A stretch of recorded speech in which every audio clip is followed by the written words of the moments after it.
Hi, this is Scott Garibay, and today we're going to talk about what we thought we were going to see in the next modern war.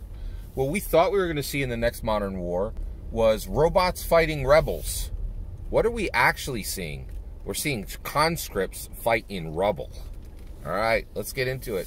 All right, so I think one thing that's really shocking me is the difference between what we expected the next modern war to be and what it is actually delivering, right? Because the reality is, there was a lot of talk about, so we've had some low burn international skirmishes, wars that literally went on for close to 2 decades.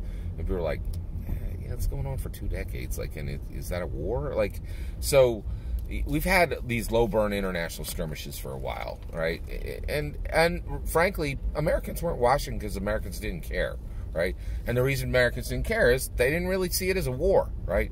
What's happening in Ukraine? So Vladimir Putin invades Ukraine and puts the entire world on notice of threat of NW arc, or maybe Ukraine is just the starting point, right? Because Vladimir Putin's like really working hard to explain, hey, you guys remember that global villain from back in the 40s? His new resurrection. Like, check it out, right? Like, it's exactly what he's doing, right? Every day he's like, let's put that dude with the funny mustache to shame. I want to make sure that my villainy surpasses his. Now, it's going to be incredibly hard. I'm not sure it's possible to surpass that other global villain. Vladimir Putin's trying hard, but, like, yeah, I don't know if he's going to be able to make that goal, right? So basically, you have this situation, right, where we Americans, we're watching this because every American realizes this is a war. This is a real deal, right? Like, this isn't some low burn, international skirmish. This is going to last for 2 decades, right? This is different. And so people are paying attention to it, right?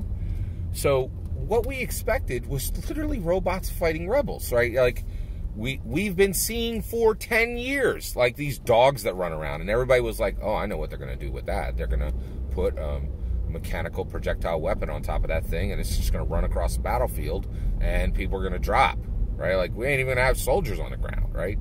And Americans thought that the Russian army was our peer.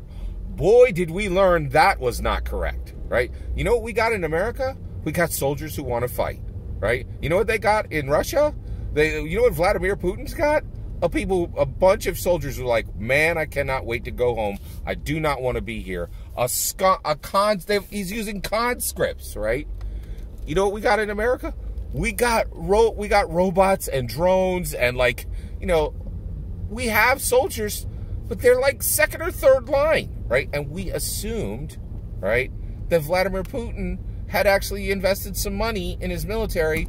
He's got nothing. He's got the same stupid equipment types that were coming out of, like, the 1940s, World War II, right? Like, that's like, we're like, are you kidding?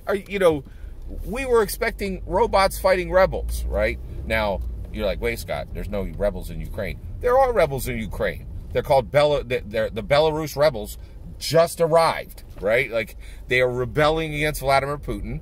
They are Belarusian, and they are in Ukraine. There are rebels in Ukraine. And if Vladimir Putin had robots, we would be seeing the robots versus rebels fight we expected for a modern war. Like, Vladimir Putin doesn't even understand the definition of modern war, right? He's got conscripts and junk, like weapon types that are literally coming out of World War II, right? Like, we're like, where's the robots, right? Like, it's I can't believe how antiquated his equipment is. That doesn't mean he isn't very, very dangerous. And the reason why is he has weapons and he is employing them. That makes him dangerous, right?